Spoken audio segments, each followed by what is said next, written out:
Planning Commission, sorry, it's louder than I thought, for August 27th, 2018.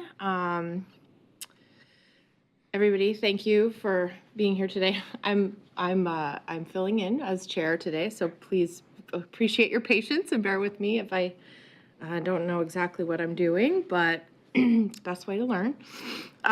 So we're going to start the meeting with the public comment period. Planning Commission reserves 10 minutes at the beginning of this meeting for public comment. The public may comment on any matter except for items scheduled for public hearing or public hearing items for which the record has already closed. Generally, the time limit for public comment is 3 minutes. However, the Planning Commission does reserve the option to reduce the time allowed that each speaker has based on the number of people requesting to speak. So, is there anybody here today that would like to speak? No one? Nobody? Okay. Okay, I think then we'll go ahead and get started then. We've got a presentation. First item on the agenda is the involvement of the Comprehensive Plan Phase 2. And so I believe Chelsea's gonna, Terry's gonna get us going. I'm gonna cut in here for just a second. Yes, perfect. Terry Harding, good late morning to all of you, and then I'll pass it to Chelsea in just a minute. But I have a couple slides to share with you as a follow-up to the email I sent a little over a week ago with the crazy project timeline graphic. So that'll be the next thing that I'll show you. But as you will recall, during the spring and early summer, we've been having a lot of project launch conversations, and a lot of work has been kicking off. And as part of that, there have been some really good discussions about public engagement overall and how much is going on and people are needing to keep track of or wanting to keep track of in our community. And some of the comments we heard from the public were about a need to clarify the Planning Commission's role as the city's Citizen Involvement Committee when you're acting in that role, and as compared to roles of other groups that might be set up for specific projects, like a Citizens Advisory Committee that River Road Planning has, and also the general public. So we're keeping that in mind as we're communicating about all of our work and trying to be really clear about the role that this body or other bodies are playing. We also heard about the importance of really developing effective and equitable strategies for public engagement and inclusive. That is usually, but not always, done through a public involvement plan that is approved by the Planning Commission. But some projects don't have them or accomplish engagement and communication through more direct steps because the project has progressed to that point. And an example of that would be the Clear Lake development strategy that you heard about at your last meeting. So then there was also some concern expressed about the overlapping timelines of all this work and the various public involvement plans that are running on top of each other now. How will the public be able to keep track of different things? There's a lot of work being led by planning, but also other sections of the city that people are interested in, such as the Downtown Riverfront Development Project, the Housing Tools and Strategies process, and other things. And there have been comments from community members expressing a desire for the city to improve engagement overall. We're listening to that and meeting with our colleagues around the city and trying to come up with ways to better collaborate and communicate all of this. And this is one of the results of that, that collaboration. So we have developed this Envision Eugene project timeline chart, which is hard to read on the screen, but is in your email and also on our website. It shows all of the ongoing Envision Eugene projects, how they overlap, and this, along with project information for each of these projects, is at envisioneugene.org, and also at our Planning Division homepage under Active Projects. So people can find out more details about a project that they're interested in.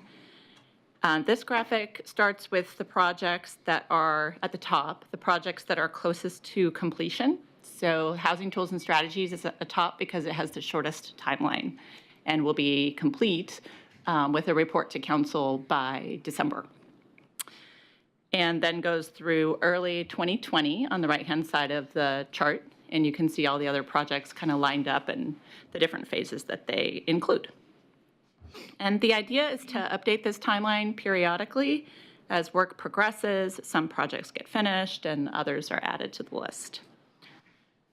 The one more thing that I'll mention for you is that save the date for a open house about all of these projects that we're planning for October 10th in the library, in the Bascom-Tyson room. This will be an event where people can learn about multiple projects in one place and from multiple planners. And we'll make sure that all of the information we develop in planning for that event is shared online and via our Envision Eugene newsletter as well. And then lastly, here's a sneak peek at something we're starting to put together as a way to communicate how our different projects are implementing the Envision Eugene pillars. This is draft, so don't take a picture of it, but as an example, the comprehensive plan has all of the pillars because it is comprehensive and is really trying to establish city policy for all of the areas that are included within Envision Eugene. So that's the context I wanted to give to you, and unless you have any questions, I'll pass it on to Chelsea. Question? Just one question. So on the October 10th drop-in thing, do we have to worry about quorum type things like that? If more the, I know that was kind of a wishy-washy type of a subject. If there's 4 planning commissioners and an open house walk around where we're not really Right, you're not meeting together. or making decisions, I think that's fine, but we can double check. Yeah. I would just maybe check with Lauren or somebody before that meeting so that we don't. Yeah, I'll double check on that for you, but yeah. Thank I you. think in the past, what it's been is just don't have 4 of us hanging out together. Yeah. Is how we address that. Right. I think in the email that we got, the Envision Eugene email, it might have said October 4th. Was that a date that was, for some reason, I just put it on my calendar as October 4th, so I just wanted to. That's a housing tools meeting. I know. That's why I stuck it on there. Yeah, and those will said- not conflict. Okay, so I think It's maybe I saw it incorrectly, but I did just put it on my calendar before I got And here. there is definitely a lot going on, Okay. so, I'll make sure I move it. Thank you. sure. Question? So this particular workshop you're talking about is an introductory workshop? Yeah, so it's an open house where folks can drop in and learn about ongoing projects and work. So there'll be a table for urban reserves, a table for the comprehensive plan, and space for people to mill around and learn about different projects. So that wasn't mentioned in this document? Right. Okay. Just wanted to make sure it's not one of these other workshops that you're No, it's separate. great, thank you. Okay. So we should probably go on. All right. Right? So I'm Chelsea Hartman, Associate Planner with the Planning Division, and I'm going to talk about the Public Involvement Plan for the Comprehensive Plan. Since it's been a while, I think I was last here in May speaking to you all, and we have some new commissioners. I still wanted to go over some background of how we got to where we are and go over briefly the project approach and focusing on the Public Involvement Plan and what we heard at our last Planning Commission meeting in May, and then when we went to City Council to also present this information. So the Oregon statewide planning program calls for each city to thoughtfully plan for our future by adopting an urban growth boundary in our comprehensive plan. And since the 1980s, the Metro Plan has served as our comprehensive plan for the shared UGB until in Eugene and Springfield were requested to adopt separate UGBs, and that started the Envision Eugene process. City Council endorsed the 2012 recommendation here, and included in that was a specific policy to create a dynamic Eugene-specific comprehensive plan to address emerging needs, and that was under the Provide for Adaptable, Flexible, Collaborative Implementation pillar. And following this direction, staff began to work on the comprehensive plan for Eugene, along with our Eugene-specific urban growth boundary, and those were included in the 2017 UGB adoption package. And because of the resource-intensive work, the plan was broken into phases, beginning with the development of chapters that were only essential to establishing the UGB. So on this slide, it highlights the few chapters that were adopted in 2017.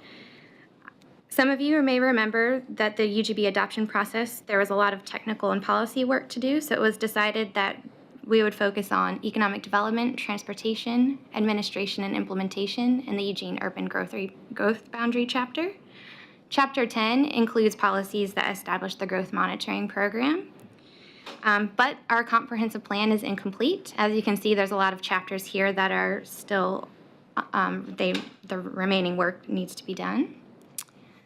So why is this important?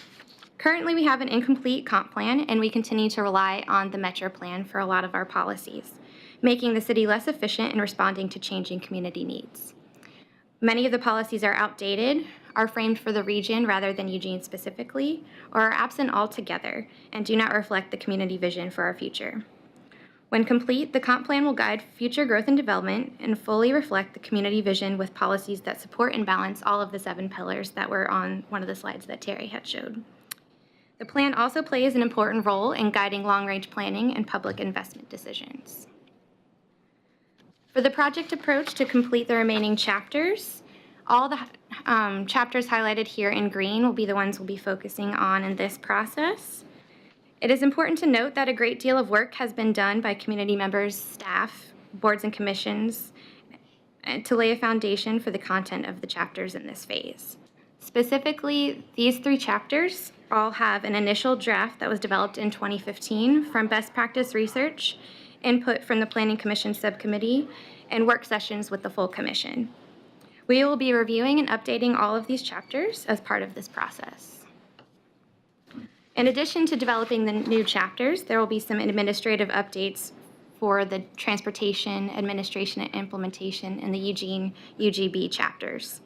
We'll also be developing supportive elements, which include amendments to the introduction and glossary, along with ordinances, legal findings, and amendments to the Metro Plan and Land Use Code. Last but not least, outreach and coordination is an essential part of the project and is woven throughout the process as outlined in the public involvement plan, which is what we are here to discuss today. So while not a part of this scope, you all have recently established the project resource groups for the different projects that are going on, and the plan diagram is considered a separate project. And so the goal will be to turn this adopted map into a digitized version so that we can clarify all future land use for properties within Eugene's urban growth boundary. Right now, we are doing technical analysis to better understand the scope of and develop an objective methodology for determining how to clarify all the properties. And we'll be coming back to you once we have more information to share on the scope. And when complete, the parcel-specific plan diagram will be a part of the comprehensive plan. So this is an updated timeline from what you all saw in May. It's just kind of reformatted. I think there was a lot of confusion about the different chapter groups' names. So here we just really wanted to lay out the exact chapter numbers and names that will be updated in this phase and just kind of clarify the work that needs to be done. The timeline has also been adjusted to allow for better coordination with other ongoing projects, specifically the Housing Tools and Strategies process that is set to go to council in December of this year. Currently, we are wrapping up the project initiation phase, and throughout the fall, we will continue developing and updating the initial drafts for the chapters in the first 2 boxes shown at the bottom. The University of Oregon's Partnership for Disaster Resilience is providing best practice research and is assisting us with developing the initial drafts for the chapters in the first green box, chapters 6 through 8. Throughout the winter and spring, the initial drafts will go through a workshop with a variety of stakeholder representatives, along with community review and input to refine the goals and policies. And the formal adoption process will involve both Eugene and Lane County, and because all of the policies will apply within the Eugene urban growth boundary, even for land outside the city limits. So for the public involvement plan, which we are asking to consider approval for today, it includes the project goals, a generalized work plan focusing on the public engagement strategies, and a lengthy list of stakeholders that will be updated as we proceed. It also details how individuals and organizations with a stake in the outcome can effectively participate and help shape the plan.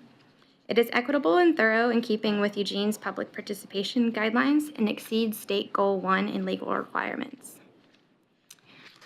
So how will we get there? The foundation of the public involvement plan will build on previous engagement through the Envision Eugene process, and some highlights include collaboration with subject matter experts, a workshop with boards, commissions, and local partners, including neighborhood associations, similar to what is pictured here from a 2015 comp plan workshop. Outreach materials such as fact sheets and summaries will be used to provide information, and input opportunities include an open house and online engagement. We will continue to provide regular updates through the Envision Eugene newsletter, social media, and our project webpage. And a list of stakeholders is included in the public involvement plan. We anticipate to continue to build on this list throughout the project. So what we heard when we presented this information to you all back in May and to City Council in June, the input was mostly general and is summarized in the agenda item summary in more specificity. Planning Commission feedback focused on providing more clarity in the timeline, so that's kind of why you saw that revised format, as well as clarifying what 2015 efforts went into developing the initial draft chapters. I think the initial language really made it focus on the workshop, but there was a lot of additional work that went into it, so just clarified that language a bit. There were also observations on the importance of the draft public involvement chapter, which was also echoed by counselors. The Commission also recognized there will be high community interest in topics on housing and livability, which is why we're coordinating closely with the Housing Tools and Strategies process. There was discussion on the importance of integration and coordination with other long-range plans. Counselors specifically mentioned the Climate Action Plan and Transportation System Plan, which are both listed in the Public Involvement Plan.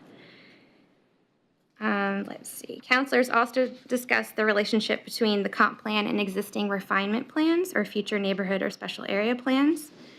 So this graphic on the side here is from the neighborhood planning guidelines, and it just kind of graphically shows the relationship between different guiding policy documents. Observations were made that refinement plans are adopted law and provide important policy guidance specific to certain areas, while the comp plan provides policy guidance citywide. There were specific questions on how to deal with inconsistencies between the plans, and the goal is for all adopted plans to align with one another.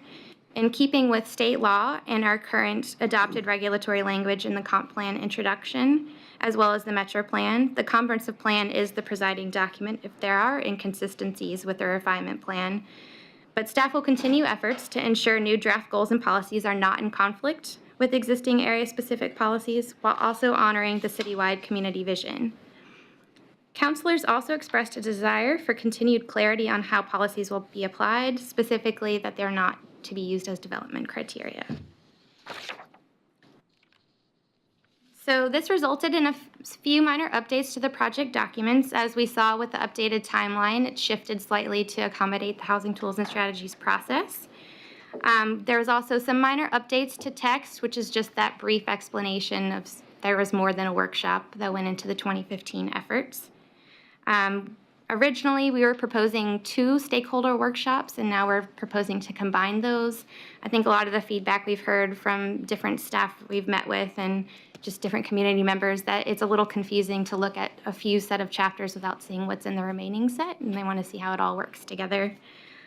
And we added the League of Women Voters of Lane County to our stakeholder list, and again, the Housing Tools and Strategies process to our coordination with other projects list.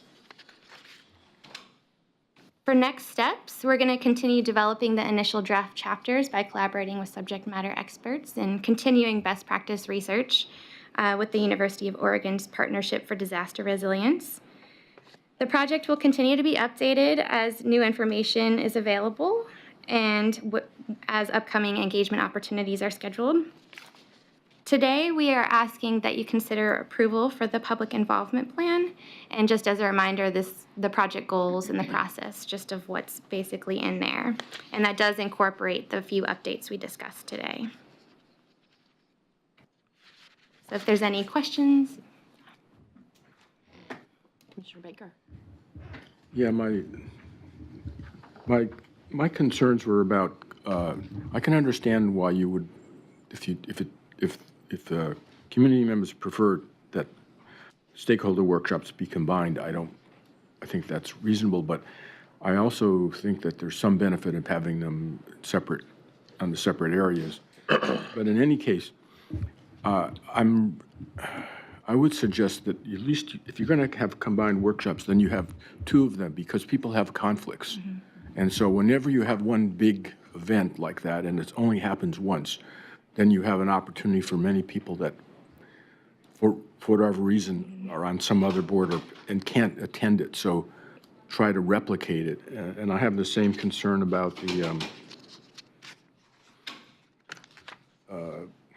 the public open house, the same way. When we have a big event like that and there's only one, there's too often an opportunity for people with other conflicts not to be able to attend. So those are my suggestions. It would be at least duplicate those large workshops, one toward the beginning and one toward the end, so that it would allow people more flexibility in being able to attend those because they are important. Commissioner Fragola? I had a similar question about the open houses and the stakeholder workshops, and that I've heard feedback throughout the community that people often feel like these public input processes tend to be placed in more frequently in certain areas of the city. And, you know, I like the downtown library, it's a great place, it's accessible to public transportation, but that often leaves out our friends and neighbors in the north area of the city. And so you know, when you talk about combining it into one, what I thought I heard you say was one opportunity to comment on the whole thing, or did you just mean one opportunity to comment? Because I concur with Commissioner Baker that I think it's important to have multiple opportunities for input and that we also recognize regional accessibility. Definitely. Yes, for the workshop, that's really kind of our boards and commissions and local partners representatives. So I think we were planning to probably just have one of those. But for the public open house, I think their idea was probably to have at least 2 different nights to provide more accessibility. And yes, the point was just to kind of look at it holistically and look at how all the chapters play in together, since some people could see livability and resiliency having a lot of overlap, and how those two chapters play together, I think, was important to see. And I had one more thing. So in looking over the stakeholders that you identified, I see secondary education represented, but I don't see our public school system represented. I mean, we know that Clear Lake involves a new school developed, right? I've heard from people in the River Road area, lots of concerns about how unlit and no sidewalks there are in their community. And, you know, we're going to build a new high school, hopefully, once the bond passes, that will be in North Eugene. So I'd love to see a stakeholder represented that includes both public school districts. I think that's in there. Is it in there? It is. Okay, great. Long, yeah. It's a long list. It's a long list, Yeah. yeah. And we have various degrees of success at recruiting them to participate in our long-range planning processes, but I agree, it's super important, and we'll do our best to get them there. And so when you do that, does it only include district administration, or do you include public school teachers as well, educators? In the past, it's been, our request has come through the administration, but another example from the housing tools process is talking with the Bethel superintendent. She's interested in actually participating in that process herself. And we're also trying to get younger teachers and people with various occupations at lower incomes to participate in all of these processes. So I wouldn't say it's only administrators. It's just kind of our door into the system. And I should also add that even if a district representative is not able to come to the workshop, we still coordinate with them at length about different documents and make sure that their interests are represented. Yeah. Thank you. Commissioner Borofsky? Thank you. Couple of things in the AIS on page 5. I think we've got a typo. It says summer 2018, fall 2018, and then winter 2019 for the third group. I think that's probably supposed to be winter 2018. So if that was just a typo. And then on the next page, when we're talking stakeholders, there was a couple of areas that I felt were a little bit lean, and it might be able to get a little bit bigger. But on Chapter 6, Natural Resources and Environmental Quality, I think it's important to find somebody that represents the Willamette River. You know, that is the heart of this community, and you know, I don't see anybody on there. Not that there's not anybody there, and again, I'm not sure who that representative would be, but I think it's important to reach out to some of the people that have an interest in the Willamette River, even if it's just, I mean, one of them would be wastewater, you know, because that is a big part. I mean, I know wastewater would be brought in under public facilities and stuff, but that's an area that I think needs a little bit more thing. And then also on the long list of stakeholders, they might be in here and other things, but I didn't see LTD on there. You know, I see Active Transportation Committee, but I don't see the Lane Transit District. Obviously, that's a major player, and I'm sure that they would be part of this conversation. And then moving on to page 3 of attachment B. Something was in project scope. It says, because of the different levels of preparation for each chapter, the early months of this project will involve bringing all chapters up to a complete draft. For some of these chapters, that effort will include outreach to subject matter and local partners to develop that. I think what this is leading to is that some of these chapters are real technical, and it's going to be more staff and professional driven. And I think what is important to get out in the public involvement plan is, just because it's driven by technical people doesn't mean that the input isn't wanted. You know, that just because staff and professionals come up with a draft recommendation, we know that that's not the final word. But I think it's important to get that out, because a lot of times we'll have a meeting on this, and there will be a draft thing that has been put together by staff and professionals, and the public says, wait a second, we haven't even seen this, and we're having a public hearing on it, or we're having a meeting on it, and then the next meeting is going to be to approve it. So I think getting that message out there, that just because some of these areas may not have intense public outreach early on, there will be an opportunity for a public outreach, because we've seen that in the past where we've had that happen. And I like to learn from our mistake. I don't know if they're mistakes, but learn from past experience on how best to deal with this. So those were some of my comments.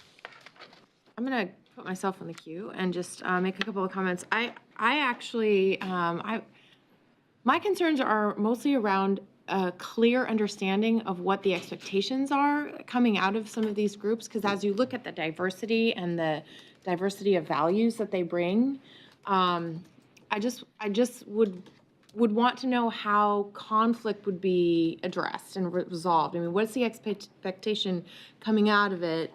Is if you're asking this group of people to identify something and it's going to be different, what is that going to mean? I mean, is it going to mean that people are going to walk away saying we weren't heard and we weren't listened to just because maybe they weren't in the majority? And I don't know how staff would be interpreting all of that to then make their recommendations. So I think some clarity around that would just be, you know, because a consensus is, as we've seen, virtually non-existent in our community, which, you know, it demonstrates that we have a lot of very free-thinking people and organizations, and I think that's great.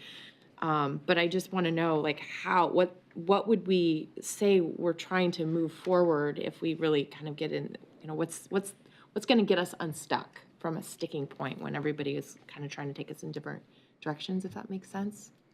Yeah. So I don't know if that's a real question or just.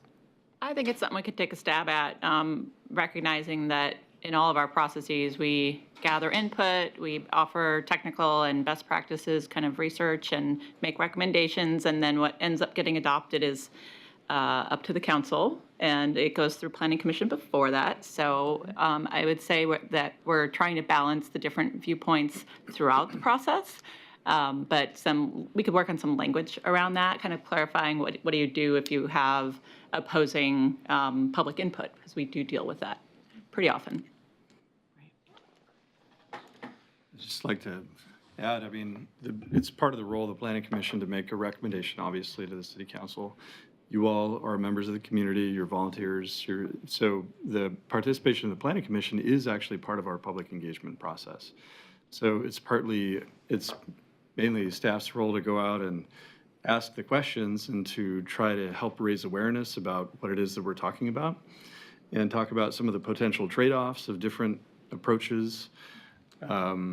You know, there will be a whole range of opinions, and our job is to present clearly that range of opinions to you, and then to try to give you some sense of the implications of different viewpoints if that's turned into policy.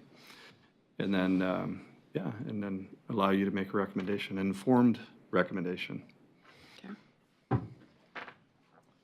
Mr. Randall. I think my comment kind of goes back to the interface with the refinement plans. And I know many of our refinement plans, and of course River Road's next on our agenda, but many of our refinement plans are very old. And you mentioned as far as trying to respect those in this. And I guess I'm just trying to think logistically how we do that without memorializing some ancient things that maybe aren't applicable anymore.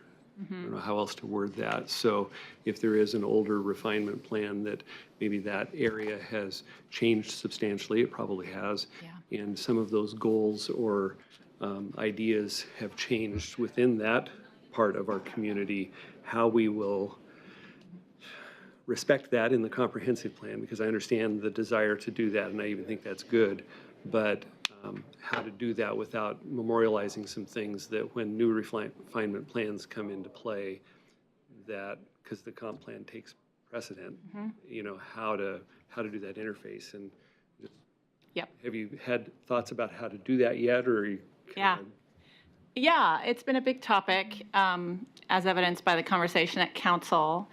I guess what I would say is that I'll repeat the point Chelsea made about our intentions. Our intentions are to align policies in the new plan and not conflict with anything adopted in existing plans. That being said, an existing plan has the force of law. So let's take, I don't know, Whitaker Plan, for example, was adopted in the early 2000s. It's in place, and the adoption of a new comprehensive plan won't delegitimize the Whitaker Plan. It remains. And that's part of our job, is to make sure that we don't write something in here in the new comprehensive plan that undermines existing plans. I think there are countless scenarios that we might find with a particular policy and a particular plan that we can't anticipate, but we're not trying to we're not touching existing refinement plans, number one. And number two, as we work our way through new neighborhoods getting new plans, this will become less and less of an issue. So we're eager to see what comes up in the River Road planning process. And since we're working on both documents at the same time, that is giving us some insight into how we might want to write neighborhood plans in the future, because we don't want to repeat our past experiences or past mistakes if they haven't been successful. This is an area where I think the Planning Commission resources, and there are 3 of you, I think, can be really helpful to us as we are working on both of these projects, flagging examples or tension points where things might conflict. We want to work through those as we go. Okay. Yep. Commissioner Borowski, and then Commissioner. Yeah, and I'll just piggyback on that. I think that one area that we might be able to, I mean, there will be conflicts, I think, you know, between an updated comp plan and 25-year-old refinement plans, you know, street sizes, you know, things like, you know, the way that the community has evolved its thoughts on how we're planning on growing. I think it would be important to try and identify if there are, if there's something that's going to come up and it's like it's kind of in conflict. And then also reach out to that neighborhood and say, okay, we're looking at the comp plan. We see this as, a possible difference, but we want you to be aware of it so you can look at it and know going forward that this is something that's going to be implemented by city council if it goes through and gets passed, so that they're not blindsided and saying, wait a second, how come this new policy trumps our old one, and has the ability to comment on that. And now I know that that's a lot of work, but I mean, if you're going through the refinement plans anyways and saying, okay, we're 96% of the way in compliance with Jefferson West Side or whatever. But there's a few areas that may be conflicting. Talk to that neighborhood that's affected, just so that they're on board and aware. That would be a good part of public outreach, I would think. Commissioner Baker? Yeah, I was looking back again at page 7 and the large number of members of the stakeholders. And again, I really do think there's a concern with single workshops for those events because of the number of diverse points of view. I don't think you're going to get much in the way of coherence out of it. You're just going to get a huge variety of different points of view. And I don't know how you can, without the forum to discuss those within the group, and the group is so large, I just can't see how that happens, even in smaller groups, that you're going to get much success out of a single workshop for that event. Maybe you need to have 3, and they could be in different parts of the city to handle geographic diversity. But that way, even though they cover all of it, each one might have a stronger focus in one area than the other, so that you're focused more on chapter 6 to 8 in this one, and more on, you're going to cover them all, but anyway, I just don't see how you're going to get much useful information when you have that many diverse points of view, except that you're going to have a smorgasbord of different points of view, and then what do you do from that? Is this a facilitated, organized, would it be like? Yeah, so the previous workshop in 2015 was facilitated by staff, and we held it in this room. We broke the table up into different groups, and folks sat around small tables of mixed up representation. And it was a single event, but it was kind of preceded by a lot of information over email and discussion at the event, and then followed up by additional information. And that's sort of how it rolled at that point. We had a list of chapters that we were working on, and it actually went really well. I feel like it was really successful, so that's why we're proposing doing it that way again. But if it's too much, if it's not working, we're totally open to adapting our approach as we go and getting, accessible ways for people to contribute their information. Well, just a comment that the first set of chapters were the easy ones. Yeah, they were the easy ones. You set aside the hard ones for later because they were going to be more difficult and there was going to be more conflict. That's right. So it's not clear that the same methodology that worked with the easy ones will work with the hard ones. Got it. We'll see how we do. Anyone else have anything to add or questions or?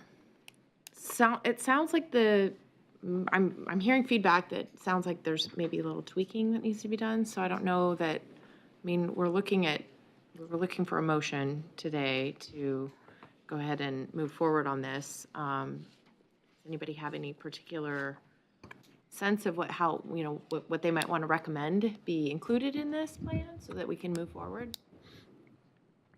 Well, I'd make a motion that we approve the public involvement plan with the suggestion that the number of workshops for stakeholders and community be considered to be increased. That's fair. Discussion on that? I'll second that if you need a second. And then the changes that we talked about adding more stakeholders or more things, do you think that would be included in what we pass, or?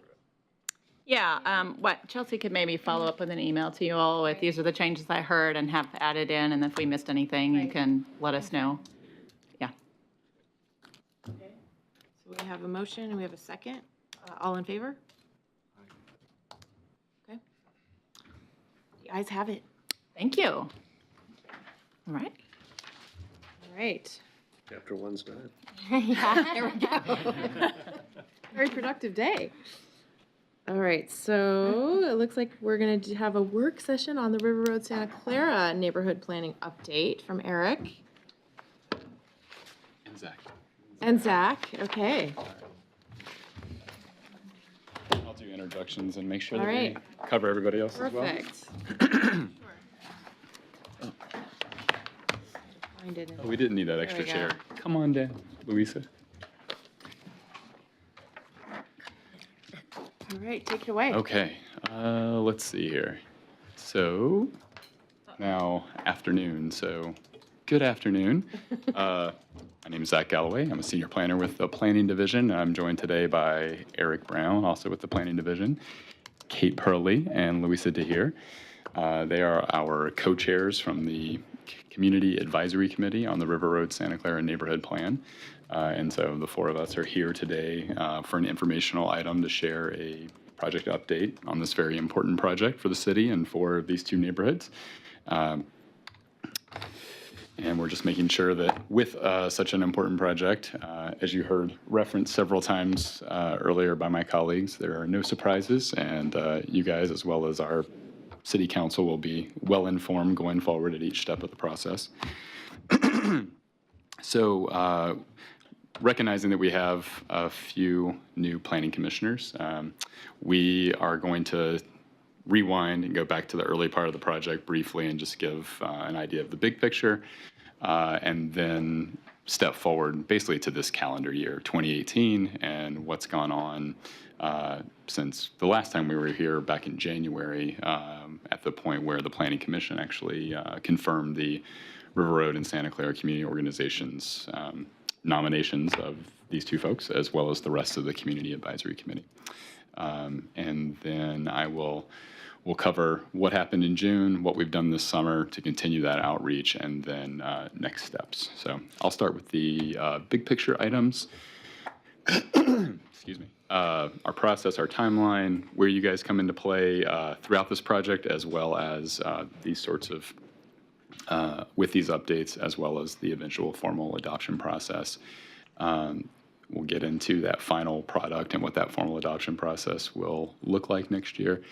And then I'll just note now the structure. We do have a community advisory committee that's comprised of members of both River Road and Santa Clara.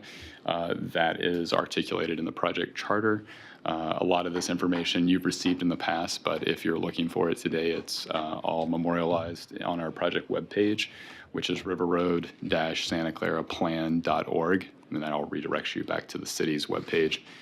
We just wanted something a little catchier than the slew of letters and backslashes that we get from city. We also have a technical advisory committee that helps kind of ground truth certain things. Those are comprised of city and county staff, LTD staff, and even eWeb is in there. So all of our partner agencies. And then we have working groups that you'll hear us refer to throughout this presentation, which are basically ad hoc committees of our 5 topic areas. So land use, transportation, economic development, parks and natural resources, and then a community-focused group that has taken on a lot of different subjects: sustainability, resiliency, community building, sustainability. It's a little bit of it's a smorgasbord. And that is an ad hoc group, and so the membership morphs and changes, and we more or less go with an agreement that if you can join us at any point, but we're not necessarily going back to square one. We've made progress, jump on the train, and we welcome anybody to jump on the train with us as we move forward. So we'll start with the simple topic of where we're actually working. So the River Road and Santa Clara Neighborhood Plan covers 2 community organization boundaries, shown here in light gray, which is Santa Clara, River Road in the darker gray, so belt line's the divider, or the dividing line. The green border here is the Metro Plan boundary, and the blue is the urban growth boundary. You'll notice that Santa Clara extends beyond the urban growth boundary, and so with our public outreach efforts, we have intentionally gone, that's part of the reason the county is with us, and we're working closely with our county colleagues and making sure that folks out here in the rural Santa Clara section outside the urban growth boundary are also at the table as we're doing this work.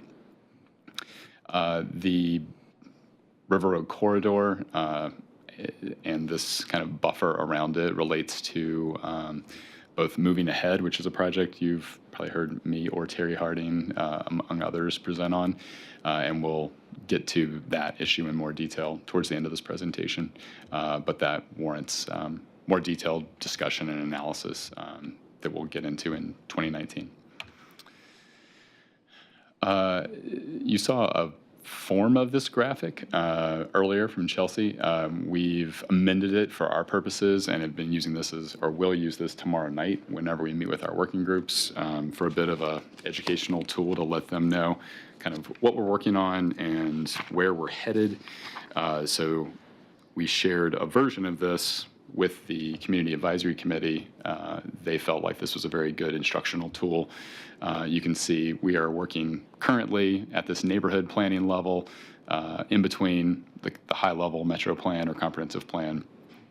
And eventually, in your role as the Planning Commission, you will see the finished version of this, help us help the communities move to adoption of a neighborhood plan.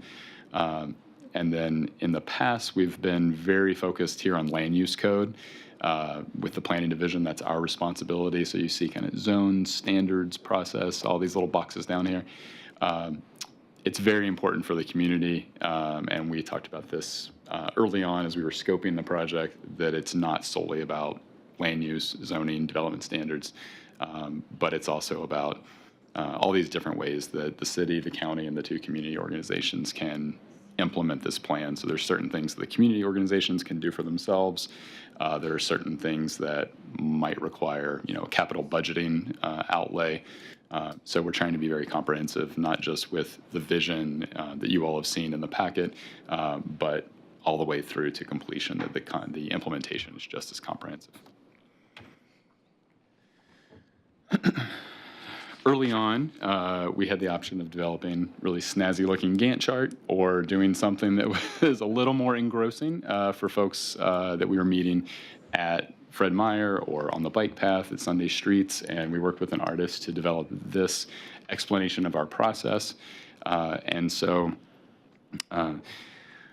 we started back in fall of 2017 doing a lot of outreach to the community to try and raise awareness that this project was formally starting and initiating. And at this point, we're finding ourselves kind of moving past vision statements and into this action planning and policy writing phase that you'll hear us talk about throughout today. But I think it's important to note that that this river goes off the page, and there was a tremendous amount of work that precedes what's shown here as number 1. This is really step 15, 20. And I know Kate wanted to share a little bit about that upstream phase. Yeah, so there's been a lot of neighborhood work in the years leading up to the beginning of this project, and probably before even I was involved. So we had our the refinement plan that controls our neighborhood was created, and then shortly thereafter we had a transition plan that the city helped organize based on some findings from a neighborhood outreach. And after the transition plan, which came up with a white paper for ways to move forward for our two communities, it became clear that we needed to do something else. And we applied for a SNAP grant from the city, and we had assistance, and we started something called a SCROLL, Santa Clara River Road Outreach and Learning Project. And we spent probably 3 years going out to our neighbors, intercepting them at events that were already happening in the community, asking them what their priorities were for change and development, how they saw the future of their community, what were their major concerns, what does work, what doesn't work. And we came back from that with a whole list of ideas. And the two neighborhoods sat for a little bit and created another organization called JUST, which was our joint urban strategy team. So we came back with all these ideas, and we said, well, geez, what are we going to do with it? We have to figure out a way to move forward. So between our two neighborhood associations, we did that. And out of that came this other group called SCRIPT, which was the Santa Clara River Road Implementation Planning Team. So we took the ideas and the challenges that were created by our neighbors and tried to make a succinct and reachable path forward to try to chart a course for the future. And so we spent at least 7 years as two community organizations just doing the groundwork and reaching out to our neighbors and trying to understand what their concerns were and what their vision was for the future. Conducted listening sessions in people's homes and went to churches, went to schools, tried to figure out in every way possible what we could do to reach the greatest number of people and create a vision that was comprehensive for our two neighborhoods. And then we started this process. So there's the scope of work that goes into this neighborhood plan process includes something that really was not scoped by the planning department, right? And so just to explain that this has been a long, slow process for us, but fruitful in a lot of ways. So, yeah. Yeah, thanks, Kate. Yeah, and all of that work, I mean, I sat in a lot of those living rooms and listened to a lot of the comments that came from the community, but they were led by Script, and you guys did the work and did the community outreach and really helped us on the staff side better understand what the issues were in the community, so it laid quite a foundation for the work going forward. So when you see, this raft is intended to suggest this collaborative approach that we're all moving downstream with, these guys built the raft, right? They were the ones that really established the successful path forward. So it's been really impressive work led by the community. So still back at number one, in the fall of 17, we started with a large community event at North Eugene High School. We asked two really simple questions. What do you love about the neighborhood today? What do you value today? And then what are your hopes, dreams, or solutions for the future? And that generated just tons and tons of information we've been working with ever since. We had nearly 400 people in the gymnasium.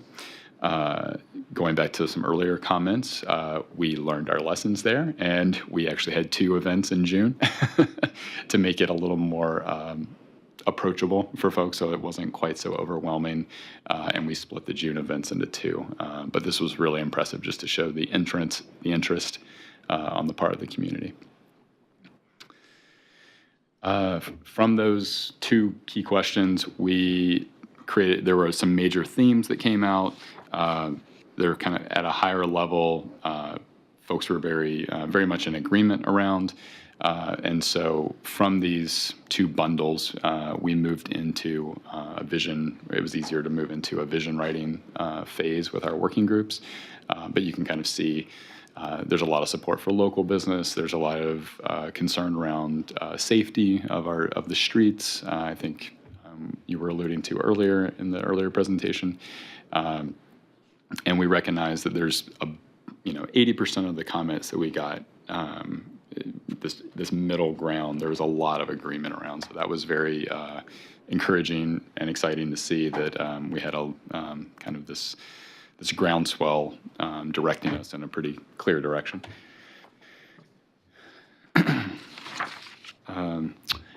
Also, so out of that October meeting, the two community organizations began recruiting and trying to find interested parties, interested people in their neighborhood that wanted to be part of the Community Advisory Committee. And this is 10 of the 11 that make up the committee. Carl Bello, who was not there at the moment whenever we snapped the photo, is the 11th member who's not shown there. Do you want to? Well, we were nominated by our community organizations to represent 5 people from River Road, 5 from Santa Clara, and then 1 from outside the urban growth boundary. And we have 2 alternates as well in case for whatever reason somebody needs to withdraw, and those 2 members actively participate in all of our meetings as well. We facilitate the working groups. Kate and I are on the project management team, so we participate in setting all of the agendas and directing the kind of steps that we're taking in the order that we're going in terms of gathering the most feedback, the best feedback, really listening to what we're hearing from our community members, and setting kind of innovative ways of getting the best information, not necessarily from large forums, but also from small outreach through our partnership with Cogito, the consulting group. Yeah, so that's important. An important aspect of the collaborative nature of the project is that the 4 people you see here, as well as Audrey Stewart, who's been invaluable on the project, and Lindsay Eichner, our colleague at the county, and Julie Fisher from Cogito make up the project management team. So we have neighbors in those project management team meetings discussing logistics, discussing small group activities, how the meetings will run, whether it resonates with their neighbors or not. And so that's a great collaboration. So after we had these kind of formalities set with the working group or with the Community Advisory Committee, we moved in the winter of this year, convening the working groups, developing vision statements first, and then recognizing those peripheral issues where there was tensions or they were a little more complex and we could see people did not agree, and we needed to explore that with some challenging questions in June with, and I think you have the questionnaire and those materials in your packet. So we continue to use North Eugene High School as our center of the project. So we convene all of our working group meetings there throughout this earlier phase. We have, as I mentioned, there's 5 topic areas. We have 1 working group for each topic area. There is a Community Advisory Committee member who facilitates each one of those. There's also members of that Technical Advisory Committee that are assigned and sometimes act as scribes, always act as resources, and eventually, as you'll hear, will kind of help us with the policy writing phase. So first step was those vision statements, working through and attempting to kind of cull from all of the public outreach what those major themes were as we developed the vision statements. And then the next step, this is our Parks and Natural Resources group with Kate facilitating that, and then Philip Richardson from Parks and Open Space scribing and kind of helping facilitate. You can see here it says questions and tensions. So we essentially said, look, there's some of these issues everybody's in agreement on. There's others that we really need to go back to the community in June and pose these hard questions to the community very bluntly and just say, help us solve this, solve the issue and plan for your community. So these working groups put in the time and helped us do that and developed first, kind of went through all of that data from their neighbors and identified the tensions. Where do people not agree? Where does it look insurmountable? Where is this, something that is going to be controversial? And then how do we develop some questions and get people to discuss this and come to a resolution? That was definitely a challenging exercise for these groups, as well as our June workshop. So that led up to the community. Do either one of you want to, since you were actually facilitating, would you like to share anything about how those facilitated discussions and the working groups operate? And Sure. So I facilitated one of the 2 nights, I think, and we were asking folks to come in and review some of the vision statements, and then we actually deliberately mixed everyone up so that they weren't necessarily sitting with anyone they knew, which gave people the opportunity to hear from differing perspectives or people who lived in different areas. We were going through the questionnaire one question at a time, giving people the opportunity to process the question, answer the question, and then talk about it, and then amend potentially their answers after they'd heard from their neighbors other concerns or other ideas. A lot of those questionnaire questions give opportunities for fourth ideas, things that weren't necessarily there, and people were using those blank sheets for drawings or creative problem solving to these particular issues. I think a lot of the dialogue led people to really understand that there's not maybe a one-size-fits-all solution, that there's some, like one of the questions about sidewalks, maybe some areas where sidewalks are really important and crucial, and some areas where maybe they aren't as needed on a dead-end street in a nook. And people were really civil. There was a lot of really good dialogue that happened between people, and a lot of just community conversations and gathering that maybe people hadn't met somebody on their own street before, which happened at my table, which was neat.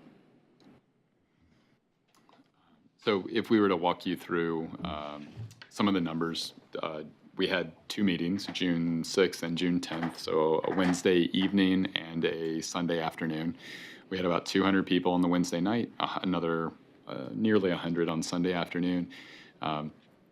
We even set up tables outside so that it was a little cooler, or you could hear a little clearer instead of voices reverberating around the cafeteria. And folks really dove in deeply. And I mean, you saw the questionnaire, it's 12 pages long, I think. And people worked their way through it, and we got great feedback. We started the evening with all the vision statements posted on the wall and asking people if there was a big idea out there that was missing in some way. So luckily there was not. We got a lot of good feedback on the more detailed things, more ideas on how we would implement these visions. We provided an example if you want to see what that vision looks like.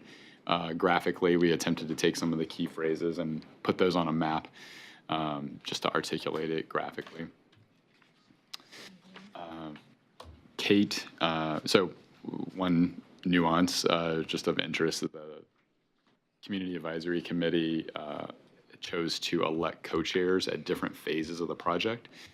So with all the past history of Scroll and Script, Kate and then John Belcher from River Road were the co-chairs early on, and now Louisa is filling that role in this phase of the project for River Road. So Kate and John actually welcomed everybody and provided an explanation for why it's so important. And John walked through kind of a decade-by-decade map series that showed River Road in the 1880s, and then every kind of 10 or 15 years how it changed and the new development, and encourage people with Kate's call to action to recognize our neighborhoods are not static and they're going to grow, and we want to be a part of that. Commissioner Borowski? Oh, no, I'll wait to the end. Wait to the Put end? me Okay. in the queue. You want to add anything? Okay. Well, I think that one thing I'd like to add along the way is that from the outset, because of all the work we'd done as our own community organizations moving into this process, it was clear to us that we really wanted this to be a citizen-led process. So having citizens represented on the project management team, having citizens leading all the working groups, having citizens welcoming everybody when they come, having citizens be part of every part of the outreach phase. So whether we're going out to a school group or to a church, or having an outreach, people standing in front of Fred Meyer talking to people who are coming and going, at every one of these opportunities, it's been imperative to us to have a resident because we want this project and this plan to represent our citizens' best interests and our citizens' desires and dreams. And I think it's disingenuous to say we're doing that if we're letting somebody else do all the heavy lifting every step of the way. And so every time we talk about something that we're doing, embedded in that is that it's a neighborhood-led process. So. I just wanted to provide one example. There's some hard copy examples of the corresponding graphics that went with the questionnaire. So we recognize some people are going to read that full questionnaire. Other folks need some, are going to learn more visually. So just to give you an example of that more challenging question that we were posing to the residents in attendance, it was more or less, our Envision Eugene data or the BLI suggests 4,000 to 5,000 new residents are going to be coming to these two communities. Where should they live? They'll need affordable residences. Where would you like to accommodate that growth? And so there's a dispersed option. There's an option B of placing everybody on a much more intense river road, or does it make more sense to steer development to river road, but also some secondary equally or just as busy roadways like Maxwell, Irving. So we pose these questions to folks and let them kind of have those discussions at the table in a facilitated way. And as Louisa said, it was very civil, and we got great participation and great feedback. Something we did in the fall, and we continued in this throughout the summer, was additional public outreach to groups that we recognize historically have either been excluded or just can't find the time to get to a night meeting. So we recognize that we need to overcome that challenge that a lot of folks have. So we did youth outreach, outreach to residents of affordable housing developments. We've had one-on-one kind of interviews and conversations with school principals to understand, use them kind of as a conduit to younger parents. We did business outreach, business canvassing, outreach to different Latino organizations. And we've continued trying to just raise awareness and build the interested parties list and get the newsletters out there for this next phase as well. These guys were very involved in that, so I'll let them address kind of what's going on in these photos. Sure. I mean, this photo is at North Eugene High School with the high school football team. So we took a version of this survey and kind of simplified it a little bit, had them vote with their feet rather than with a pencil and paper. And we did that worksheet in 45 minutes with a lot more activity than you'd see at a community workshop. But these guys have been involved in a lot more outreach throughout the summer. Next slide or no? Oh, sure. Oh. So this is Lindsay Eichner from the county, and this is an outreach at Aubrey Park that's specifically targeted towards people who live outside the UGB and young families with children. So trying to meet them where they already congregate in the area of the neighborhood where they're located. So this is one of those. We did an outreach at a church in our neighborhood with Lila, the Lane Independent Living Alliance, and several of their staff, as well as neighbors. And we went through the same worksheet, but we tailored and adapted it to give time to pull the map off the wall and highlight the specific intersections where those folks experience real challenges or limits to their mobility and their particular challenges. Bijo, for example, has 3 intersections that limit her ability to get on the bus, and that is a huge challenge not just for her but for other neighbors. And so we were able to get a lot of great feedback from that community, and as well as you can go ahead. So then last Thursday I did a barbecue at my own house with peers and neighbors, kind of in the younger homeowners and renters who probably work and don't necessarily know or have time or this, civic mindedness to come to a large community forum, but those are people with long-term commitment to the neighborhood. So we got some sponsorship from the food and the beer from Oakshire and had a really casual opportunity to go through the same worksheet. So we get a lot of really great feedback, but also just good conversation and connections that we wouldn't hear from those perspectives otherwise, people with young kids or people who experience renting in our neighborhoods, which is a lot harder and harder these days. And so we had about 25 people and got a really good feedback from business owners and neighbors around there too. This is a slide of Ross Lane, which is an affordable housing complex in Santa Clara, where we went and spent an afternoon catching everybody coming and going. There's a childcare facility there too, so some people are residents there and some people just come there for the services that they receive there. And we spent an afternoon trying to work through the same worksheets and discuss with them what their impediments are to success in our neighborhood and what could we do to help them achieve whatever their desired outcome is in the neighborhood.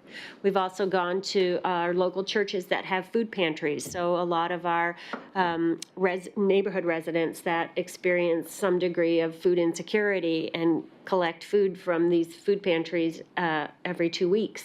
We've sat there and met with those neighbors. We've also had people who continue. Carlene Riley here behind us organizes people to go door to door. So we recognize that we have an enormous geographical area to try to represent and a very large populace. So we're over 30,000 residents, the two neighborhoods together, and the standard meeting or online questionnaire or once every 6 months forum doesn't get at enough of our residents. So we've really appreciated having the city's support in reaching out and having the city's support in hiring Cogito to do pointed neighborhood outreach under their direction. And then we continue to do outreach in every way that we feel we can, whether it's email lists, whether it's knitting circles and jogging groups. I personally try to go to 10 houses every week that I haven't been to before, just because there are that many everywhere we go that haven't heard. And we're doing pointed outreach to local businesses as well. And one of the places where I realize businesses aren't represented is our home occupation. So there's lots of people who run their business out of their home and they're not a storefront on River Road. And so I personally am going around and trying to recognize where those people are and go and take them that same survey and have that conversation with them and get their feedback as well. So we're trying to be as exhaustive as we can and to reach out in as many ways as we can. So even if people don't want to take part in the planning, they understand it's going on. They understand that it's going to affect their future in one way or another. And should they choose to be involved, they have been notified. They have been heard. It's not just that they got 2 things in the mail and there were 7 big meetings at North Eugene High. There's a lot more that goes into it than that. So that's everything to today. And Eric's going to cover and give you guys an idea of what we're doing this fall with the working groups. Yep, thanks, Zach. So tomorrow evening is our first working group meeting of the fall.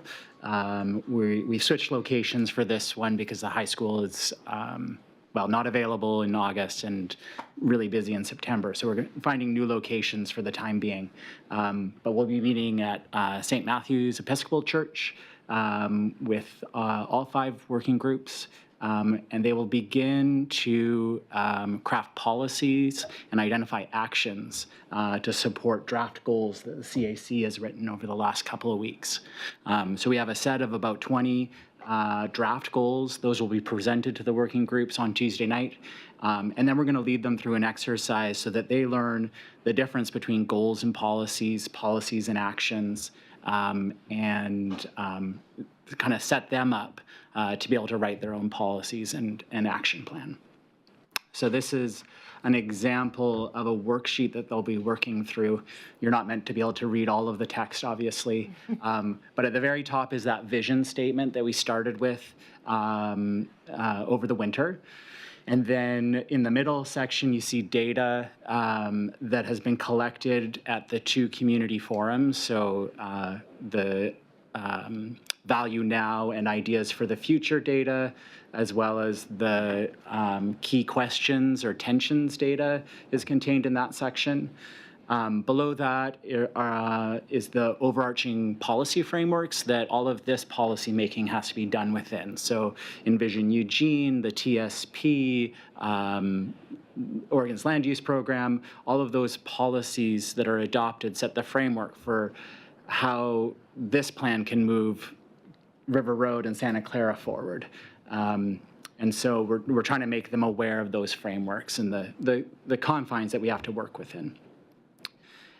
This section, so the highlighted sections are where their work happens. So we're asking them to review the draft goal and tell us whether it makes sense. Does it capture the big idea from the vision statement? Then we're asking them to write policies, and we're asking them to identify actions as well as who's going to complete those actions. And we're hoping that it's not going to be all city and county led actions, that there will be some work for the community organizations to do. There'll be work for local businesses to do, other service organizations. So we're not anticipating that it is solely a city county action plan. It's something that's shared with the community. And then they'll be receiving this worksheet.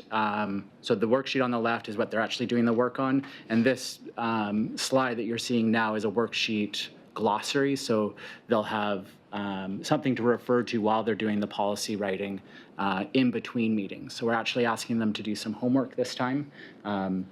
They are excited to kind of buckle down and start writing these policies. They've been asking to do this for a long time. So we're moving ahead. So as I said, we have this working group meeting tomorrow night, and then we have 3 more working group meetings before a December event where we will be looking for feedback from the community on that draft, those draft policies and the draft action plan. Do you want to add anything about the process over the next few months? How you see your role, the CAC's role? Well, so I would just like to express our appreciation for the collaborative nature of this project. So for people who have been in our community for a long time, you understand that there's been a long history of distrust from our neighborhoods with the city, and there's been a lot of, I think that's done a lot to help sort of stall what we would have tried to achieve as our future. And this process, starting back with our scroll and script work and having support from the city and being able to work collaboratively over this time frame of the last 6+ years, has really given us the ability to reach out to our neighbors, reflect back to them what we're hearing from them, and together as neighborhoods working with regulatory groups, move forward in creating a vision that I think is going to serve our neighborhoods very well and the city of Eugene very well. And although the process may seem slow and onerous and a kind of outreach that that seems maybe too focused on the detail of outreach, I think that the end product is going to be well worth the effort, and that for a plan like this to be embraced by the community and a large geographical area of a diverse community, the statistics when you start that process are probably pretty small. And so giving ourselves the greatest opportunity for success, having completed this process in the way we're completing this process, I think is hopefully, fingers crossed, is going to pay off in the end. So I'm just reflecting back to your appreciation about allowing us to continue collaborating in the way we are. So there is, I'll take the mic back just for a moment. There's more beyond the blue star. Obviously that we don't conclude and come back to you all with the policy document in December. We will, that's the opportunity for the community to weigh in on those goals, policies, and the action plan. There'll be a iterative process behind that.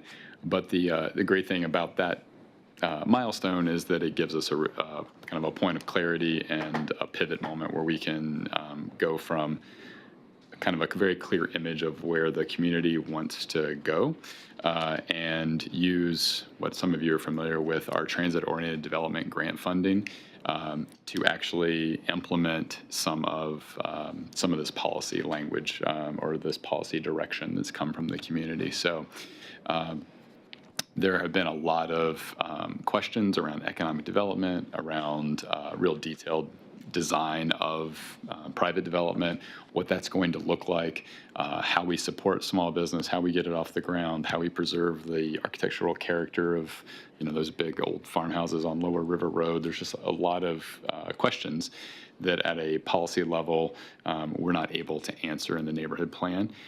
We were successful in getting this transit-oriented development grant in collaboration with Land Transit District. We received this funding from the Federal Transit Administration, and so those dollars allow us to supplement what we otherwise wouldn't have done necessarily with our staff internally.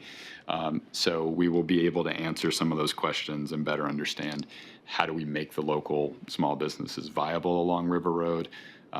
When we talk about key transit corridors at a concept level in Envision Eugene, Franklin Boulevard looks a lot different than River Road. This is the opportunity to better understand what that really looks like on the ground. So we'll be doing that market capacity study along the corridor in the new year to understand that retail viability question, a neighborhood character analysis to figure out what those things are that people really want to preserve along the corridor, the design workshops to get into that finer grain of detail than just the policy direction that the groups answered in June. And then we will actually conclude with implementing code that's also being funded. So whatever the community is kind of broadly at a policy level said they're supportive of, we'll get into the detail with this design workshop and then codify it to provide some certainty for both neighbors and any property owner. And with that, we come back to this map that I alluded to earlier. It's not just the corridor, but it is that buffer around. So this is a good opportunity for us to address that transition question that always arises in our community between C2 development standards and the single-family zoning districts, R1. And so we'll be looking for kind of these smoother transitions as we talk about a key transit corridor in a very residential part of our community. So with that, I know we've gone very long, but it's a very big project, and there's a lot to share after, 10 months, or no, 9 months since January. So we're all available for questions. Okay, well, I'll have Commissioner Borofsky kick off the questions. Thanks. And I'll probably do it in 2 rounds because I've got kind of River Road specific ones, and then I've got area planning and using River Road as a template, because that's kind of one of the things that we're hoping to do. So a couple of things on the River Road one. And, on one of the slides that was early on that Zach put up there, there was the values that you wanted to have, and, went through, we want to keep our large lots, we want to keep our ag land, we want to keep all that. And I just want to make sure that the being able to accommodate the growth that the community as a whole is going to be doing, and taking all neighborhoods are going to kind of have to take a share, and making sure that's I'm sure that's one of the sticking points, because if you go to any neighborhood, you're going to say, what do you want in your neighborhood? I want it to stay just like it is. Okay, and if every neighborhood stays just like it is, then neighborhoods that don't have voices get stuck with everything else. So I just want to make sure that that's there. Second question I had was, will the plan be enforced outside of the UGB? We're looking for co-adoption by Lane County. So yes, our entire neighborhood area, even the land outside the UGB, but enforced by a different. Okay, kind of like the way it is now with the agreement. Again, thanks. I mean, I've seen Kate at these tables talking about River Road, Santa Clara for more than 7 years, decades. So I think this is awesome that what you guys are doing. And I'll get into the overall using this as a template, because I think that's kind of what we saw, that this would be great. But as the more that I hear you guys talk, I don't think it'll happen in a lot of neighborhoods, because the the energy that you people bring to it aren't available in a lot of the neighborhoods. And so that's why I'm concerned. But I'll talk around that in a second round. Does anybody else have a comment? Commissioner Fabula? I just wanted to commend you on the work that you've done and thank you for the amount of work that you've done. I mean, I'm amazed by the thought and detail that went into the outreach. And I agree with you that it's not only about the actual planning process that is so significant, but you've done a tremendous amount of work with the community that will pay off in the long run in terms of the relationship with the city, their acceptance of some of the tensions that I'm sure will come up, that people were educated and informed, and that goes a long way in supporting people to feel included and empowered. And I thank you for that. You've done remarkable work, so thank you. Commissioner Randall? And as we've said before, getting that many people out at North Eugene High School was just amazing. So kudos on that again.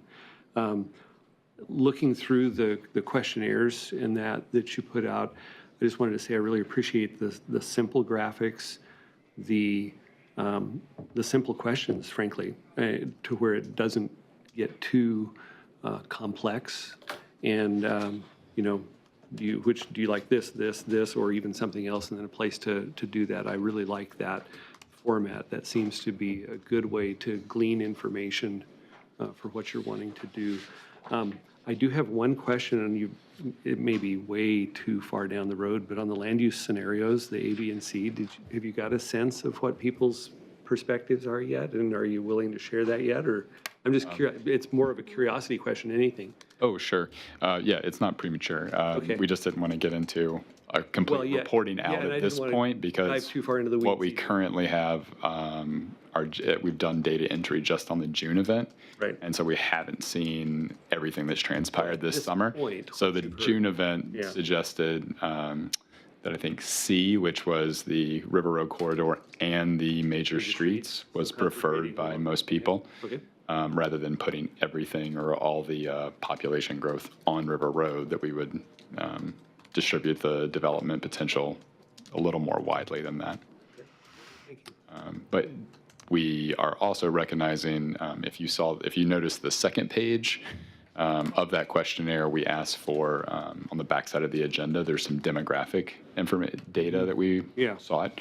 And so that's why I said it's still a little premature because there's benefit in understanding, does River Road think one thing and Santa Clara think another? Do younger people think one thing and older people think it? I mean, it's just we haven't got a full picture of the broader community yet, but that's what the numbers look like on that land use question.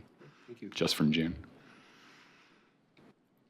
I'm going to put myself in the queue just to respond to. I attended a meeting that we had last week, and it was with more or less the businesses. In fact, it was the businesses around the area, and so I was there on behalf of the Chamber of Commerce. And so just to address business issues, and some of the things that were discussed were barriers to development around there related to some of the things like parking and how people want more restaurants, but the restaurants are required to have more parking. And so I'm just curious as if those are the kinds of things that neighbors are also, commenting about, because obviously they wouldn't necessarily know that is a barrier to a restaurant coming in. But so that, and then things such as the Beltline issue and transportation over into that area of town. And I was just kind of curious if there was a lot of discussion in the groups and whatnot around those specific topics that were more or less, code and city kind of stuff. I think that's great fodder for this next phase, that we take all of this data, all of this public input, the qualitative data, and we're starting this policy writing phase. And I think people are still just at that level of saying there's a barrier to local development or local businesses getting off the ground. And now in this phase, we need to articulate that. We need to develop the policies and Then whenever we get into the action planning and actually figure out how we act on each one of those policies with several implementation tasks underneath, that's where we would get into that level of detail. Obviously, there's the flip side of that also. Whenever development occurs, others in the community want more parking. And so, we'll have to tackle those tensions all over again, probably in the new year, to figure out how that action plan gets articulated and how we actually implement these policies. Commissioner Baker, did you? Yeah, again, I wanted to commend you as well. It's very impressive the amount of community involvement that preceded the project that's really helping facilitate the process going forward. I'm also impressed that you're developing this from the ground up rather than, many of other projects we're using content experts to develop the drafts. And I think it's an interesting contrast to see what will happen if the community members develop these concepts first, and we can compare that to the other approaches. I mean, obviously, it's a very heavy investment in time and commitment by the community and also staff time. And we don't always get a grant that facilitates that. So it'll be an interesting comparison, I think. Really amazing. Rofsky? Yeah. Couple more things on River Road. So, and this kind of goes to the planners here, is there's issues in the River Road Santa Clara area that are, they're not unique to that area, but there's some things that are there that kind of go against some other city policies that I think they're going to be dealing with. One of them is unimproved streets and how to deal with unimproved streets, because right now we've got policies that say you got to put curbs, gutter, sidewalks, a lot of infrastructure. And I think that the community is realizing that that may not be the best way. And especially people on some of those unimproved streets will say, hey, I'm just fine with this street the way it is. How will that, I mean, if that comes out of this plan that says we want sidewalks just on one side of the street, but we've got a city code that says, no, this is the way it goes, how is that conflict resolved, and is that an opportunity to bring these conversations that have evolved to the city council to amend the street plans, or how would that work? Yeah, so I'll try to answer your question globally. Yes. We've said all along this is the opportunity to implement these large community-wide plans and action plans like Envision Zero and tailor those to the needs, the wants, the wishes of these two communities. That has to work vertically if we went back to that flow chart, and you can't do things that are inconsistent with the Oregon land use law or something like that. But we've also made a commitment to the two community organizations that if there's something that is daylit in the course of this project that warrants us working back up the food chain and finding a citywide requirement that we need to revisit, then we'll do that. And I'm not sure of, off the top of my head, outside of the transportation and the street design standards, I can't come up with another example right now where we're considering changing something globally like that. On that particular question, it took a while to get this project started, to get us to number one on that flow chart or that river chart. And we were able to, having done the listening sessions with the community, we were able to go to Public Works a year, 2 years ago and say, look, there's two large neighborhoods out here that don't have sidewalks on both sides, have open drainage ditches and the like. We need to create a third, another way in our Public Works design, street design manual. And so on that particular project, Public Works is the lead, and they're actually developing a alternative local residential street standard that would accommodate streets out here, a few streets in Bethel. There's places in Cal Young and Harlow that don't have sidewalks and curb and gutter street trees. And so if we were to look at the transportation questionnaire, you saw there's 3 options there. And perhaps, not surprisingly, a testament to the savviness of the attendees. If memory serves me correctly, most people landed on I think it was option C, which is more or less, it depends on the context. There isn't a one-size-fits-all. So we probably, on the transportation side, are moving towards a much more flexible implementation of our street design standards in these 2 neighborhoods through the course of this work.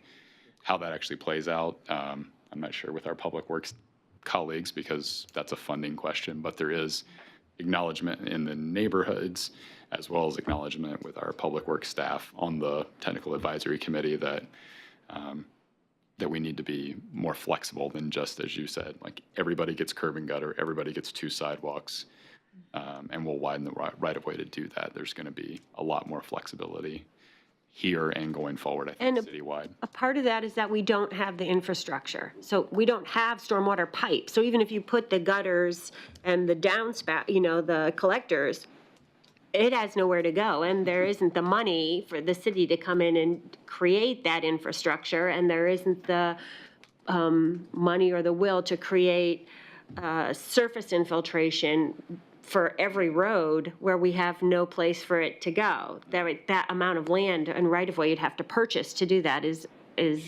cost prohibitive. So we have to figure out a third way. There is no option. And I understand that. I'm just wanting to see how this process can drive other areas of the city code that need work. I think one of the other areas is going to be is building right up to the lot line. So we don't get capstones on River Road. We don't want that, but that's written into our code right now. So this can be an opportunity for those types of things. Getting to using this as a template, I think it would be wonderful if we can. I don't know if all neighborhoods can build that raft. I live in a neighborhood that is in the queue for the next round of this.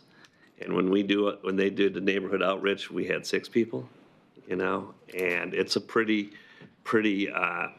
knowledgeable neighborhood about land use and those types of things. So I think the 2 things that I'd like to see taken away from this on the staff side is let's try and shorten it from 7 to 9 years to, 1 to 2.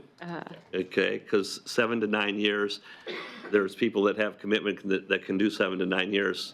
You're not going to find that commitment in a lot of the other communities. And then also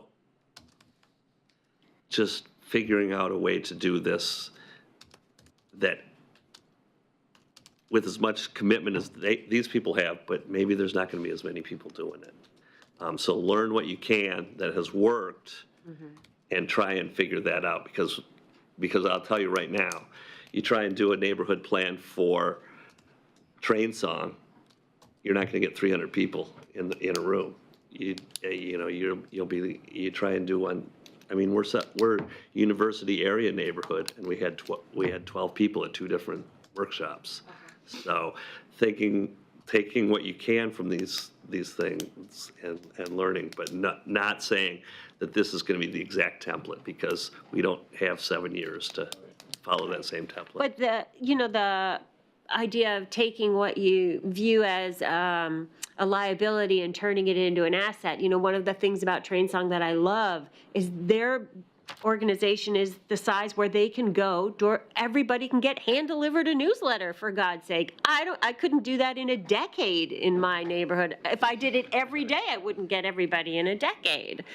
So how do we take what they have and build on that in a way that really works for them? I think there's a way to tweak it all, for sure. And I understand completely where you're coming from. And it took us, 30 years of complete inactivity before people were like, okay, well, we can't pretend that the city won't see us. If we don't see them, they won't see us. We'll just that's really how it's been. And so we're to the point of saying, look, indecision and inactivity is still a choice. They're still coming. You know, like people are coming here, everything's growing. We have to do something. And either we can wait and they'll tell us what we can do, or we can say, look, it's coming. We would rather negotiate for what we want and be involved in the decision-making process than have somebody come to us and say, these are your choices, A, B, or C, pick. Because I don't think A, B, or C really reflects what our neighbors want. So, you know, I understand that, you know, there's all kinds of hesitancy and indecision about how to move forward, but eventually, once we got past they won't see us, they're looking right at us. So we better just take off the blinders and look right back and figure out how we can work together, because that's the only path forward. Yeah, I was going to say, based upon the, just a suggestion going forward by the planning department, because we do have some other refinement plans coming up, it might make sense to see if you could budget small amounts of money a year before. In other words, to sort of to prime the process so you're not jammed up. I mean, obviously, you know, you have a couple of years for your final product or your initial product or whatever you want to call it. But they've had 7 years in advance. So maybe if we could have like a 1 year with like a small amount of funding to just sort of start the community involvement process and trying to get, you know, members of the community, businesses, renters, homeowners, whatever, involved, might be a way of sort of jump starting these. We're actually already doing exactly that, and Eric could talk a little bit more about it, but in the last budget cycle, we had a little bit of money set aside that, instead of topping off the River Road Santa Clara project, actually kind of leaped forward and looked at the university area planning effort and provided a little bit of money, which we're actually working more with the neighborhood involvement folks to see if there's a way to use that to do some of the community building work that River Road and Santa Clara did. I think there was a small amount of funding in some of the years preceding that. I know it wasn't much, it was a little bit. But I think that's a great idea, and it's a good model. Yeah, the meetings that Commissioner Borofsky was referring to are paid for by that small amount of money that was carved out of the larger planning budget to support capacity building. So yeah, we recognize that the work that River Road and Santa Clara have done prior to our involvement to build the capacity, build those networks, hopefully grow 6 people to 20 or 30 people who are really committed to a process. And have the networks and the contacts to be able to get people out to meetings, knock on people's doors, all of that stuff that these people are now able to do because of the work that they did.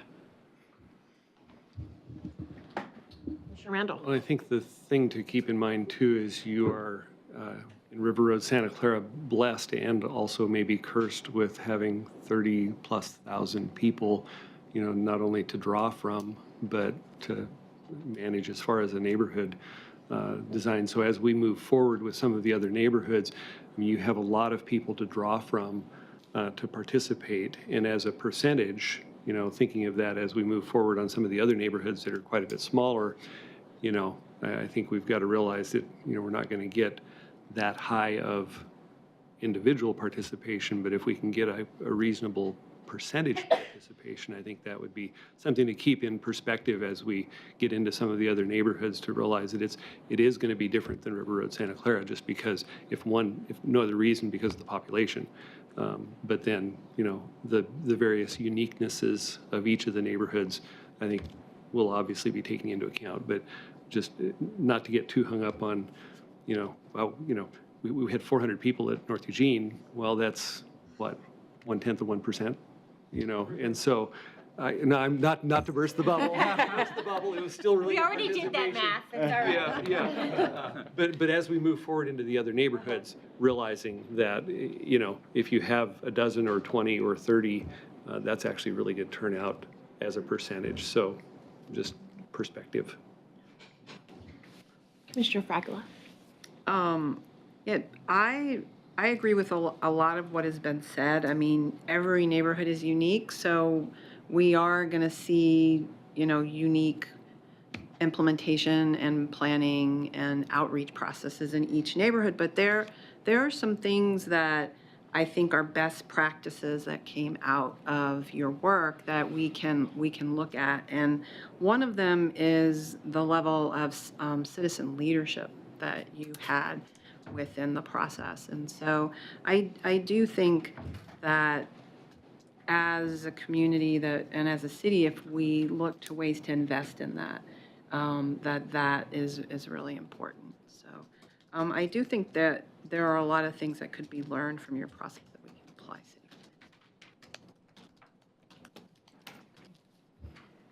Anyone else? All right. Thank you, guys. Thank you. Thanks so very much. We'll see you tomorrow night. Yes, I will be able to make it tomorrow night. Thank you. Thanks for coming, you all. Thank you. Yeah, thank you, I guys. just want to extend an invitation to come to any of our working group meetings, any of our forums, any of our community advisory committee meetings. They're all on the website, and we would, welcome. Commissioner Fragla and I are both assigned to this process, or this project, kind of as liaisons from the Planning Commission. So you'll probably be seeing I'll be there. one or both of us as often as we can be there. So Very much. yeah, thank you guys. All right, so on to other items from staff. Robin, do we have anything else to Nothing about? earth-shaking today. Okay. Let's see here. So the council tentative agenda is out. There's really nothing, I don't think anything different than what we talked about at our last meeting. It's still being worked on. I would expect some changes. There's still, I know, quite a few items that are not on there yet that are going to be on there at some point, so. Do you know that they'll be adding dates on anything, or the dates probably, because they have a few Mondays that are there's nothing scheduled, and then they have some TBDs for public hearings. I just That's wasn't right. sure if it would at all change where they would be adding extra Mondays. So I just wasn't sure. Yeah, possibly. Okay. I don't know. In terms of the planning commission schedule, the Lombard appeal did come in. We were anticipating that. So fortunately, it looks like we've got a quorum on the 11th. So the next meeting will be September 5th for a public hearing. And then there will be deliberations the following day on September 6th. And we have another, hopefully, final day of deliberation scheduled for September 11th. And that's where we've kind of got a tight quorum situation going. So be aware of that. And then following that, we've got September 24th, Housing Tools and Strategies update, and then the bicycle parking returning. And then following that, on October 9th, we'll have the fair housing training. And yeah, leave it at that. We are, just a heads up, we are doing a little bit of kind of really long-range budget thinking about some of the needs in terms of how we do business in planning. I haven't heard any news about any change in the status of the budget. We've had shortfalls the last few years. I don't anticipate this year to be different. But just a heads up on that we're at least thinking about the needs. For example, technology, doing some sort of an e-plan. There's a whole variety of other things that we could do around that. Communication is another one I know that's come up a lot from Planning Commission. Other kinds of ongoing resources, the kinds of capacity building that we'd like to do. I know that some of our partners are seeking funding for that kind of thing. So just a little heads up. And I guess I'll leave it at that for now. Any other items from commissioners? Commissioner Baker? The Historic Review Board had a public hearing on an appeal of a planning director's decision. This was the first time that we've had one of these. It was on an application for an alteration at the Eugene Masonic Cemetery Association about putting some fencing along the south side. and there were some concerns, and there were some historical references to openings potentially there. But anyway, we did have a public hearing, and I wanted to let the other planning commissioners know, and the fencing was approved by the Historic Review Board based upon the evidence, on the historical evidence. So it was interesting that there was the only, well, it's interesting, the photographs from the 1930s of the cemeteries you see of Eugene is completely bare. Yeah. It's, except for the cemetery, actually the two cemeteries where there were trees, but which probably were planted. But the rest of Eugene is, you know, bare, and there was nothing. In 1930, there wasn't even really the main street sort of stopped at the end of the university and didn't go farther. There was a small little, apparently it was a trolley route, so it wasn't even a full street that went up to the cemetery and then turned and went to Fairmount, which was a separate town at some point in time, maybe not then, maybe but earlier. So it was very interesting, but they didn't really have there were good records from when the property was platted and donated. And that cemetery is the oldest cemetery in Eugene. The other cemetery at the university was, later it was a war cemetery that was created. So there were good records from when it was platted, but not records over its history or how access was to it was just original plat that showed how you were supposed to come in.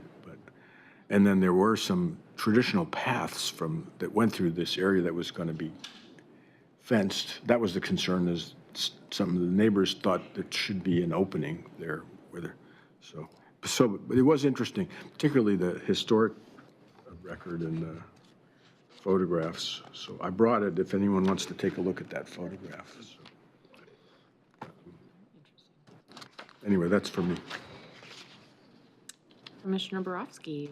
Yeah, I just have a question, maybe for staff. So we received some emails into the PC inbox, and I'm just wondering how and what the procedure would be for addressing those. I don't want to bring the elephant into the room, but there was a call that one of the commissioners should recuse himself from certain things, and I don't know if we need to discuss that, or, just the procedure when those types of things come in. Yeah, I can tell you generally about the procedure. I don't think there's any need for the Planning Commission to discuss it unless we, in further conversations. It didn't seem like there was anything pressing at the moment that needed to be discussed. There's no decision in front of you right now. There's no pending decision in front of you where that, as far as we can tell, would be an issue. So it's a conversation that I'll have with Lauren, and then I'll probably close the loop with Commissioner Randall and just check in on that. And then if there's other implications for you all as commissioners or for how we do business, I will definitely bring that back to the table and have a conversation about it. Thank you for bringing it up. I do appreciate it. That it's on our radar. It has not been a priority right now. Well, and the reason I brought it up was just so that people would acknowledge, we acknowledge that we received these emails, Yep. and that they are being looked at least. Yep. Is what I was hoping. I appreciate that, because we definitely do take any of those concerns seriously, and we look into that. Right. Thank you. Commissioner Randall. And I'll just speak briefly to that I had already, in my own mind, known what would need to happen should that ever come up, and have planned on recusing myself should that ever be an issue. So that was kind of a moot point as far as I was concerned. So there was no thought there that I would not have to recuse myself. Yeah, no surprises. No or issues. surprise, no. You all, I think we, for the new folks, for you two, I guess, we do quite a bit of education around that. The idea of just being transparent and above board as commissioners comes up a lot. For folks who've been on the commission for years, you've heard it many, many times. You've been through it many, many times. It's pretty routine. So I just appreciate you keeping a focus on that and for you to keep that in mind. So. And as always, I think if there's a question about something, Lauren's a good resource. Absolutely. And we You can either call go me, through Robin that's probably the best way to go, and then I can get in touch with our attorneys and we can talk further as needed. Okay. All right, well, with that, it sounds like, did I miss anything? If I gavel us out, we'll be okay? All right, meeting adjourned.